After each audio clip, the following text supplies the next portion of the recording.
Hello, welcome back to my YouTube channel. ഇന്നത്തെ video വന്നിട്ടുണ്ടെങ്കിൽ ഒരു കുക്കിംഗ് വ്ളോഗാണ്. കുറേ ആയില്ല നമ്മൾ കുക്കിങ്ങിൻ്റെ വീഡിയോസൊക്കെ ചെയ്തിട്ട്. ഇപ്പോൾ ഫുൾ ടൈം എന്താ പറയുക, ഷോർട്സ്, സ്റ്റിച്ചിങ്, ഡെയിലി വ്ളോഗ്സ്, അങ്ങനെ അല്ലെങ്കിൽ ഔട്ടിംഗ് വ്ളോഗ്, ഫാമിലി വ്ളോഗ് അങ്ങനത്തെ ഒക്കെ ആയിരുന്നു. പക്ഷേ നമ്മൾ കുറേ ആയി കുക്കിങ്ങിൻ്റെ വീഡിയോ ചെയ്തിട്ട്. നമ്മുടെ ചാനൽ എടുത്ത് നോക്കുകയാണെങ്കിൽ നമ്മൾ കുറേ മുൻപ് ചെയ്തതാണ് കേട്ടോ കുക്കിങ്ങിൻ്റെ വീഡിയോസ്. എനിക്ക് കുക്കിംഗ് ചെയ്യാൻ ഭയങ്കര ഇഷ്ടമാണ്. സോ ഞാനിപ്പോൾ അങ്ങനെ എപ്പോഴും കിച്ചണിൽ കയറുന്ന ഒരാളല്ല. എനിക്ക് ഇഷ്ടമുള്ളത് എന്തെങ്കിലും ഉണ്ടാക്കാൻ തോന്നിയാൽ ഞാൻ കിച്ചണിൽ കയറും, ഉണ്ടാക്കും, എല്ലാവർക്കും കൊടുക്കും. അങ്ങനെയാണ് കേട്ടോ. ഓൾറെഡി ഞാൻ കട്ട്ലേറ്റ് ഉണ്ടാക്കാനുള്ള സാധനങ്ങളൊക്കെ മുൻകൂട്ടി ഞാൻ മേടിച്ച് വെച്ചിട്ട് ഇപ്പോൾ ഒരു 1 വീക്ക് ആവാറായിട്ടുണ്ട്. അപ്പോൾ ഞാൻ വെച്ചാൽ എന്തായാലും ഇന്ന് ഉണ്ടാക്കാമെന്ന്. കാരണം ഇന്ന് ഞാൻ ഫ്രീ ആണ്.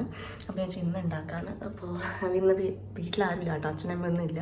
അവർ അമ്പലത്തിലേക്ക് പോയേക്കാണ്. അവർ ഇനി നൈറ്റ് എത്തുള്ളൂ. ചോറ്റാനിക്കര തൊഴാൻ വേണ്ടി പോയേക്കാണ്. ഞാൻ പോയില്ല കേട്ടോ, കാരണം എനിക്ക് കഫക്കെട്ടൊക്കെ ഉണ്ട്. അപ്പോൾ അത് മാറിയിട്ടില്ല. സോ അമ്പലത്തിലേക്കൊക്കെ പോകുമ്പോൾ കുളിച്ച് ശുദ്ധിയായിട്ട് വേണ്ട പോകാൻ. അപ്പോൾ കുളിക്കാൻ പറ്റാത്തതുകൊണ്ട് ഞാൻ അങ്ങനെ പോയില്ല. എന്തായാലും ഞാനും വേറൊരു ചേച്ചി കൂടി ഉണ്ട് ഇവിടെ, കളരി പഠിക്കാൻ വന്ന ചേച്ചി, പിന്നെ കുക്കുണ്ട്. സോ കട്ട്ലേറ്റ് ഉണ്ടാക്കാൻ വിചാരിച്ചു. അപ്പോൾ നമുക്ക് സമയം 5:30 കഴിഞ്ഞിട്ടുണ്ട്. ഇപ്പോഴാണ് കട്ട്ലേറ്റ് ഉണ്ടാക്കാൻ പോകുന്നത് കേട്ടോ. കുക്ക് ഇവിടെ കിടക്കുന്നുണ്ട് കേട്ടോ. ഞാൻ ഓൾറെഡി കിച്ചണിലെല്ലാം സെറ്റ് ചെയ്ത് വെച്ച സമയം ഇപ്പോൾ 5:30 ആയതുകൊണ്ട് തന്നെ ഈ ഒരു വീഡിയോയിൽ ലൈറ്റിൻ്റെ ചെറിയൊരു പ്രോബ്ലം ഉണ്ടാവും. കാരണം ലൈറ്റൊക്കെ പോയി തുടങ്ങിയിട്ടുണ്ട്. പിന്നെ ഫോണിൻ്റെ ലൈറ്റും 2 ലൈറ്റ് കൂടെ ഇട്ടിട്ടുണ്ട് മേലെ. അതൊക്കെ വെച്ചിട്ട് വീഡിയോ എടുക്കുന്നത് കേട്ടോ. അപ്പോൾ എല്ലാം സെറ്റ് ആക്കിയിട്ടുണ്ട്. നമുക്കിനി കട്ട്ലേറ്റ് ഉണ്ടാക്കാം. ആദ്യം തന്നെ ഈ ഒരു വീഡിയോ കാണുന്നവരോടാണ്, ഞാൻ ഭയങ്കര എക്സ്പേർട്ടൊന്നുമല്ല കട്ട്ലേറ്റ് ഉണ്ടാക്കാനായിട്ട്. എനിക്കറിയുന്ന രീതിയിലാണ് ഞാൻ കട്ട്ലേറ്റ് ഉണ്ടാക്കണേ കേട്ടോ. ഓക്കെ, അപ്പം ഞാൻ ആദ്യം തന്നെ സ്റ്റൗവിൻ്റെ മേലെ ഒരു പാൻ വെച്ചിട്ടുണ്ട്. നമുക്ക് കട്ട്ലേറ്റിൻ്റെ ഉള്ളിലത്തെ മസാലയാണ് ആദ്യം ഉണ്ടാക്കിയെടുക്കുന്നത് കേട്ടോ. അതിലേക്ക് കുറച്ച് വെളിച്ചെണ്ണ ഒഴിച്ചതിന് ശേഷം ഞാൻ സബോളയാണ് ഇട്ട് കൊടുക്കുന്നത്. ഒരു 2 മീഡിയം സൈസുള്ള സബോളയാണ് കേട്ടോ ഇട്ട് കൊടുത്തത്. മീഡിയം സൈസിൽ തന്നെയാണ് കേട്ടോ സബോള കട്ട് ചെയ്തേക്കുന്നത്. ഭയങ്കര ചെറുതാക്കിയിട്ടൊന്നല്ല, ഈ ഒരു സൈസിലാണ് കട്ട് ചെയ്തെടുത്തേക്കുന്നത്. ഇത് പെട്ടെന്ന് വഴറ്റി കിട്ടാൻ വേണ്ടിയിട്ട് ഞാൻ അതിലേക്ക് ഉപ്പ് ആഡ് ചെയ്ത് കൊടുക്കുന്നുണ്ട് കേട്ടോ. പൊടിയുപ്പാണ് ആഡ് ചെയ്ത് കൊടുക്കുന്നത്. നമുക്ക് ആവശ്യത്തിന് ഉപ്പ് ആഡ് ചെയ്ത് കൊടുക്കാം. അതിനുശേഷം ഞാൻ നന്നായിട്ട് വഴച്ചെടുക്കുന്നുണ്ട്. സബോളയെല്ലാം ഒരു ബ്രൗൺ കളർ ആകുമ്പോൾ ഞാൻ അതിലേക്ക് പൗഡേഴ്സാണ് ആഡ് ചെയ്യുന്നത്. ഫസ്റ്റ് തന്നെ ഇട്ട് കൊടുത്തത് മഞ്ഞപ്പൊടിയാണ് കേട്ടോ. കുറച്ചൊരു നുള്ളു മഞ്ഞപ്പൊടി ഇട്ട് കൊടുത്തു. അത് നന്നായിട്ട് മിക്സ് ചെയ്തു. അതിനുശേഷം ഞാൻ ആഡ് ചെയ്യുന്നത് ഓൾ ഇൻ വൺ മസാലയാണ് കേട്ടോ. ഞാൻ സെപ്പറേറ്റ് ആയിട്ട് ആഡ് ചെയ്യുന്നില്ല. ഈ ഒരൊറ്റ പാക്കറ്റിലുള്ള മസാലയാണ് ആഡ് ചെയ്ത് കൊടുക്കുന്നത്. ഇത് വേദ്യ എന്ന് പറഞ്ഞ ബ്രാൻഡിൻ്റെയാണ് കേട്ടോ. അപ്പോൾ അത് ഞാൻ ആഡ് ചെയ്ത് കൊടുത്തു. ഇതില്ലെങ്കിൽ നിങ്ങൾക്ക് മുളക് പൊടിയും അതുപോലെ തന്നെ ഗരം മസാലയും ആഡ് ചെയ്യാം. നന്നായിട്ട് മിക്സ് ചെയ്ത് കൊടുക്കുന്നുണ്ട് കേട്ടോ ഞാൻ. അതിനുശേഷം ഓൾറെഡി ഞാൻ ഉരുളൻകിഴങ്ങൊക്കെ ഞാൻ വേവിച്ച് വെച്ചിട്ടുണ്ടായിരുന്നു കുക്കറിൽ. അപ്പോൾ അതിങ്ങനെ വേവിച്ചിട്ട് ഞാൻ ഉടച്ചിട്ടായിരുന്നു വെച്ചിട്ടുണ്ടായിരുന്നത്. അതും അതുപോലെ തന്നെ ഗ്രീൻ പീസും ഞാൻ വേവിച്ചിട്ടുണ്ടായിരുന്നു. ഇത് രണ്ടും ഞാൻ കുക്കറിലാണ് കേട്ടോ വേവിച്ചത്. ഇത് രണ്ടും കൂടിയിട്ട് ചേർത്തിട്ട് നന്നായിട്ട് ഞാൻ മിക്സ് ചെയ്തെടുക്കുന്നുണ്ട് കേട്ടോ. എല്ലാം നന്നായിട്ട് മിക്സ് ചെയ്ത് വന്നതിന് ശേഷം ഞാൻ ഇതിലേക്ക് ചിക്കൻ ആഡ് ചെയ്ത് കൊടുക്കുന്നുണ്ട്. നിങ്ങൾക്ക് ഇപ്പോൾ ചിക്കൻ കട്ട്ലേറ്റ് അല്ല വേണ്ടതെന്നുണ്ടെങ്കിൽ നിങ്ങൾക്ക് ഈ ഒരു ചിക്കൻ്റെ ഒരു സ്റ്റെപ്പ് സ്കിപ്പ് ചെയ്യാം കേട്ടോ. ഞാൻ ചിക്കൻ ഫ്രൈ ചെയ്തിട്ട് അത് മിക്സിയിൽ അടിക്കുകയാണ് ചെയ്തത്. അല്ലെങ്കിൽ നിങ്ങൾക്ക് ചിക്കൻ വേവിച്ചിട്ട് ചിക്കൻ മിക്സിയിൽ അടിക്കുകയും ചെയ്യാം കേട്ടോ. ഞാനിപ്പോൾ ഫ്രൈ ചെയ്തിട്ട് മിക്സിയിൽ അടിച്ച് ചെറുതായിട്ടൊന്ന് പൊടിച്ചിട്ടാണ് ഞാനിതിൽ ആഡ് ചെയ്യുന്നത്. ഫുള്ളായിട്ട് അങ്ങനെ ഗ്രൈൻഡ് ചെയ്തിട്ടില്ല കേട്ടോ. ചെറിയ ചെറിയ പീസ് കിട്ടുന്ന രീതിയിലാണ് ഗ്രൈൻഡ് ചെയ്തത്. നമ്മളിപ്പോൾ കട്ട്ലേറ്റിൻ്റെ ഉള്ളിൽ വെക്കാനുള്ള ഒരു ഫില്ലിങ്സും മസാല സെറ്റാക്കിയിട്ടുണ്ട്. ഇനി അത് ഞാനിപ്പോൾ ഫാനിൻ്റെ അടിയിൽ കൊണ്ട് വെച്ചേക്കാണ്. കാരണം നല്ല ചൂടുണ്ട്. ആ ചൂട് അറിയിട്ട് നമുക്ക് ബോൾസ് ആക്കണം. റൗണ്ട് ഷേപ്പിലാണ് കേട്ടോ ഞാൻ കട്ട്ലേറ്റ് ഉണ്ടാക്കുന്നത്. കാരണം എൻ്റെ അടുത്ത് വേറെ മോൾഡോ കാര്യങ്ങളൊന്നും ഇല്ല. അപ്പോൾ റൗണ്ട് ഷേപ്പിലാണ് ഉണ്ടാക്കുന്നത് കേട്ടോ. ഇനി അത് ചൂടാറിയിട്ട് ബോളിൻ്റെ ഷേപ്പിലാക്കിയിട്ട് അത് റൗണ്ട് ആക്കിയിട്ട് പിന്നെ നമ്മൾ റസ്കിലാണ് മുക്കിയിട്ട് പൊരിക്കേണ്ടത് കേട്ടോ. അതായത് റസ്ക്കും അതുപോലെ തന്നെ എഗ്ഗിലും കൂടിയിട്ട് മിക്സ് ചെയ്തിട്ടാണ് നമ്മൾ ഫ്രൈ ചെയ്തെടുക്കുന്നത്.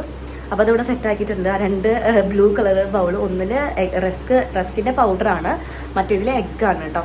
നിങ്ങൾക്ക് എഗ്ഗ് അതായത് വെജിറ്റേറിയൻ ആണെങ്കിൽ നിങ്ങൾക്ക് ചിക്കൻ ഒഴിവാക്കിയിട്ട് വെജിറ്റബിൾസ് ആഡ് ചെയ്യാം കട്ട്ലേറ്റിൽ. അതുപോലെ തന്നെ ഫ്രൈ ചെയ്യുമ്പോൾ എഗ്ഗിൻ്റെ പകരം നിങ്ങൾക്ക് കോൺഫ്ലവർ, മൈദ മിക്സ് ചെയ്യാം കേട്ടോ. ഓക്കെ, നമ്മൾ എന്തായാലും എഗ്ഗിലാണ് ചെയ്യണത്. ഫ്രൈ ചെയ്യാം. ഇനി നമുക്ക് കട്ട്ലൈറ്റ് റൗണ്ട് ഷേപ്പിലാക്കിയിട്ട് ഫ്രൈ ചെയ്തെടുക്കാം കേട്ടോ. അപ്പോൾ അതിന് വേണ്ടിയിട്ട് ഞാൻ റസ്ക് പൊടിച്ചത് എടുത്തിട്ടുണ്ട്. അതുപോലെ തന്നെ 2 മുട്ട എടുത്തിട്ടുണ്ട് കേട്ടോ. നമുക്ക് എത്രയാണോ കട്ട്ലൈറ്റ് ഉണ്ടാക്കണം അതിനനുസരിച്ചിട്ട് മുട്ടയുടെ എണ്ണം കൂട്ടാവുന്നതാണ്. അതുപോലെ തന്നെ റസ്കിൻ്റെ പൊടിയുടെ അളവും കൂട്ടാവുന്നതാണ് കേട്ടോ. അപ്പോൾ ഞാൻ മുട്ട ഇതുപോലെ ഒന്ന് മിക്സ് ചെയ്ത് കൊടുക്കുന്നുണ്ട്. നമ്മൾ ഓൾറെഡി മിക്സ് ചെയ്ത് വെച്ച മസാലയാണ് കേട്ടോ ഒരു പ്ലേറ്റിൽ ഇരിക്കുന്നത്. ഇനി നമ്മളിത് ഏത് ഷേപ്പിലാണോ ഉണ്ടാക്കുന്നത് ആ ഒരു ഷേപ്പിലേക്ക് ആക്കിയെടുക്കാം. ഇപ്പം എൻ്റെ അടുത്ത് മോൾഡോ കാര്യങ്ങളോ ഒന്നുമില്ല. അതുകൊണ്ട് ഞാൻ റൗണ്ട് ഷേപ്പിലാണ് ആക്കുന്നത്. എനിക്ക് കുറച്ചും കൂടി ഇഷ്ടം റൗണ്ട് ഷേപ്പാണ് കേട്ടോ. അപ്പോൾ ഇതുപോലെ റൗണ്ട് ഷേപ്പ് ഷേപ്പ് ആണെങ്കിൽ ഇതുപോലെ നമ്മുടെ കയ്യിൽ ആവശ്യത്തിനുള്ള മസാല എടുക്കുക. ഇപ്പോൾ എത്ര നിങ്ങൾക്ക് റൗണ്ട് വേണോ അതിനനുസരിച്ച് നിങ്ങൾക്ക് മസാലയുടെ ആ ഒരു ക്വാണ്ടിറ്റി കൂട്ടാവുന്നതാണ് കേട്ടോ. അപ്പോൾ ഞാൻ ആദ്യം ഒരു ചെറിയൊരു ക്വാണ്ടിറ്റിയുള്ള മസാലയാണ് എടുത്തിട്ടുണ്ടായിരുന്നത്. പിന്നെ ഞാൻ കുറച്ചും കൂടി കൂട്ടിയിട്ട് ഒരു റൗണ്ട് ഷേപ്പിലാക്കി എടുക്കുന്നുണ്ട് കേട്ടോ. കൈകൊണ്ട് തന്നെയാണ്, വേറെ മോൾഡോ കാര്യങ്ങളോ ഒന്നും യൂസ് ചെയ്യുന്നില്ല. ഇതിപ്പോൾ നിങ്ങൾക്ക് ചെറുതായി തോന്നിയിട്ടുണ്ടെങ്കിൽ നിങ്ങൾക്ക് കുറച്ചും കൂടി മസാല ആഡ് ചെയ്തിട്ട് ഇതുപോലെ കൈകൊണ്ട് തന്നെ ഒരു ബോൾ ഷേപ്പ് ആക്കി എടുക്കുക. അതിനുശേഷം കൈകൊണ്ട് തന്നെ അത് പ്രസ് ചെയ്തിട്ട് റൗണ്ട് ഷേപ്പ് ആക്കി എടുക്കുക കേട്ടോ. പിന്നെ ആ ഒരു ചുറ്റും കറക്റ്റ് റൗണ്ട് കിട്ടാൻ കൈകൊണ്ട് തന്നെ ഒന്ന് ആക്കി കൊടുത്താൽ മതി കേട്ടോ. അപ്പോൾ നമുക്ക് ഈസി ആയിട്ട് റൗണ്ട് ഷേപ്പ് കിട്ടും. അതിന് വേറെ മോൾഡിൻ്റെ ആവശ്യമൊന്നും എനിക്ക് തോന്നുന്നില്ല കേട്ടോ. റൗണ്ട് ഷേപ്പിന് വേറെ നമുക്ക് ഹാർട്ടിൻ്റെ ഷേപ്പ് അതുപോലെ തന്നെ ട്രയാങ്കിൾ ഷേപ്പിലൊക്കെ കട്ട്ലേറ്റ് വേണമെന്നുണ്ടെങ്കിൽ മോൾഡിൻ്റെ ആവശ്യം വരും കേട്ടോ.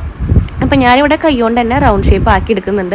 ഇതേപോലെ തന്നെ ബാക്കിയുള്ള എല്ലാ മസാലകളും ഞാൻ ഓരോ റൗണ്ട് ആക്കി എടുത്തിട്ട് ഇതുപോലെ കൈകൊണ്ട് പ്രസ് ചെയ്തിട്ട് അതിനാവശ്യത്തിലുള്ള ഒരു എന്താ പറയുക തിക്നെസ് ഒക്കെ കൊടുത്തിട്ട് എടുക്കുന്നുണ്ട് കേട്ടോ. ഇപ്പം ഞാനിവിടെ ഉണ്ടാക്കുന്ന കട്ട്ലേറ്റൊക്കെ എല്ലാം അത്യാവശ്യം നല്ല ക്വാണ്ടിറ്റിയിലുള്ള കട്ട്ലേറ്റാണ് കേട്ടോ. നല്ല എന്താ പറയുക ഭയങ്കര നൈസ് അല്ലെങ്കിൽ തിന്നായിട്ടുള്ളൊരു കട്ട്ലേറ്റ് അല്ല, കുറച്ച് നല്ല കട്ടിയുള്ളൊരു കട്ട്ലേറ്റാണ്. ഒരു കട്ട്ലേറ്റ് തന്നാൽ തന്നെ എന്താ പറയുക വയറിന്നറിയെന്ന് പറയില്ല, അതുപോലെയാണ് കേട്ടോ. കുറച്ച് വലിപ്പമുള്ള കട്ട്ലേറ്റാണ് ഞാൻ ഉണ്ടാക്കുന്നത്. അങ്ങനെ ആ കട്ട്ലേറ്റ് മൊത്തം റൗണ്ട് ചെയ്തെടുത്തു. അതിനുശേഷം ഈ ഒരു മുട്ടയുടെ ഒരു ഇതിൽ മുക്കിയിട്ട് അതിനുശേഷം ഒന്നിങ്ങനെ ആക്കിയിട്ട്, അതായത് മുട്ടയുടെ ആ ഒരു വെള്ളം താഴത്ത് വീഴാതെ നോക്കിയിട്ട് പിന്നെ റസ്കിലൊന്ന് മുക്കിയെടുക്കുന്നുണ്ട് കേട്ടോ. എന്നിട്ട് ഇതിങ്ങനെ ഫ്രൈ ചെയ്യാണ് വേണ്ടത്. അപ്പം ഞാൻ ആദ്യം എല്ലാം ഈ ഒരു സ്റ്റെപ്പ് ഫുള്ള് കംപ്ലീറ്റ് ചെയ്തതിന് ശേഷമാണ് കേട്ടോ ഫ്രൈ ചെയ്യണം. അല്ലെങ്കിൽ നമ്മുടെ കയ്യിൽ പൊടിയെടുക്കും, അല്ലെങ്കിൽ നമ്മൾ കുറേ വട്ടം നമ്മൾ കൈ വാഷ് ചെയ്യേണ്ടി വരും. അപ്പോൾ അതിന് പകരം ഇതുപോലെ ആദ്യം മുട്ടയുടെ ആ ഒരു വെള്ളയിൽ മുക്കുക, അതിന് ശേഷം റസ്ക് പൊടിച്ചതിൽ മുക്കുക, ഇതുപോലെ മാറ്റി വയ്ക്കുക കേട്ടോ. അങ്ങനെ എല്ലാം ചെയ്തെടുക്കുന്നുണ്ട്. അതിനുശേഷം നമുക്കിത് ഫ്രൈ ചെയ്തെടുക്കാം കേട്ടോ. അപ്പം ഞാൻ പാൻ വെച്ചിട്ടുണ്ട്, നന്നായിട്ട് വെളിച്ചെണ്ണ ഒഴിച്ചു കൊടുക്കുന്നുണ്ട് കേട്ടോ. നമുക്ക് ഈ ഒരു കട്ട്ലേറ്റ് ഫ്രൈ ചെയ്യാൻ പറ്റുന്ന രീതിയിൽ വെളിച്ചെണ്ണ ഒഴിച്ചു കൊടുക്കുന്നുണ്ട്. എന്നിട്ട് ഇത് ഓരോന്നായിട്ട് ഞാൻ ഫ്രൈ ചെയ്തെടുക്കുന്നുണ്ട് കേട്ടോ. ഞാൻ എന്താ പറയുക ഒരു ഹാഫ് ഫ്രൈ ആണ്, അല്ലാണ്ട് ഡീപ്പ് ഫ്രൈ ഞാൻ ചെയ്യുന്നില്ല. ഡീപ്പ് ഫ്രൈ ചെയ്താൽ ഈ ഒരു കട്ട്ലേറ്റിൻ്റെ ആ ഒരു കളർ തന്നെ മാറിപ്പോവും, കരിഞ്ഞ ഒരു കളറാവും. അപ്പോൾ ഒരു ബ്രൗണിഷ് കളറാകുമ്പോൾ ഞാനത് തിരിച്ചും മറിച്ചും ഇട്ട് കൊടുക്കുന്നുണ്ട് കേട്ടോ.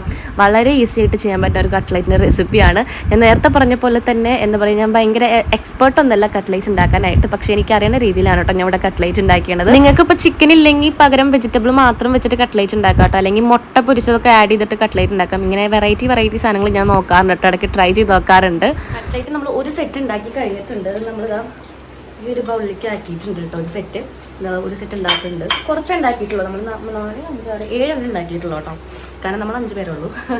അപ്പോൾ ബാക്കി ലാസ്റ്റ് സെറ്റ് ഇത് ഇവിടെ ആവുന്നുണ്ട്. എന്തായാലും നമ്മുടെ കട്ട്ലേറ്റ് ഇത് ഇവിടെ ഉണ്ടാക്കി കഴിഞ്ഞിട്ടുണ്ട് കേട്ടോ. അപ്പോൾ ഇതെങ്ങനെയുണ്ടെന്ന് നിങ്ങൾ കമൻറ്റ് ചെയ്യണം. എന്തായാലും ഞാൻ ടേസ്റ്റ് നോക്കട്ടെ, എങ്ങനെയുണ്ടെന്ന് നമുക്ക് പറയാൻ പറ്റില്ലല്ലോ.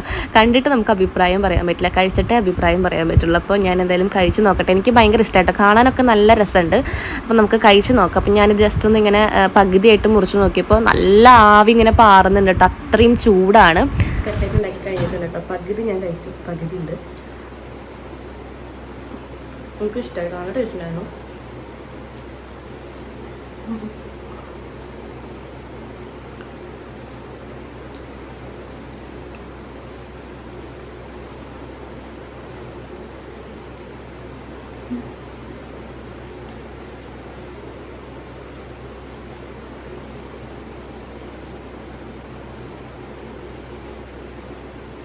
നമ്മൾക്ക് ചിന്നങ്ങളത് മാറ്റി വെച്ചിട്ടുണ്ട് കേട്ടോ. ഞാൻ ഒരെണ്ണം വെച്ചിട്ടുള്ളൂ. പെട്ടെന്നൊക്കെ നമ്മുടെ വീട്ടിലെ ഗസ്റ്റ് വരികയാണെങ്കിൽ നമുക്ക് ഉണ്ടാക്കാൻ പറ്റുന്ന ഒരു സംഭവമാണ് കേട്ടോ. ഈസി ആയിട്ട് തന്നെ ഉണ്ടാക്കാം. പിന്നെ എന്താ പറയുക അധികം ഐറ്റംസ് ഒന്നും വേണ്ട. ചിക്കൻ ഉണ്ടെങ്കിൽ ചിക്കൻ വെച്ചുണ്ടാക്കാം, അല്ലെങ്കിൽ വെജിറ്റബിൾസ് വെച്ചുണ്ടാക്കാം. ഈ ഒരു കട്ട്ലേറ്റ് മേക്കിംഗ് വീഡിയോ നിങ്ങൾക്ക് ഇഷ്ടപ്പെട്ടിട്ടുണ്ടെങ്കിൽ ലൈക്ക് ചെയ്യുക. അതുപോലെ തന്നെ ഇതുവരെ ചാനൽ സബ്സ്ക്രൈബ് ചെയ്യാത്തിട്ടുണ്ടെങ്കിൽ ചാനൽ സബ്സ്ക്രൈബ് ചെയ്ത് സപ്പോർട്ട് ചെയ്യുക. Bye, love you all.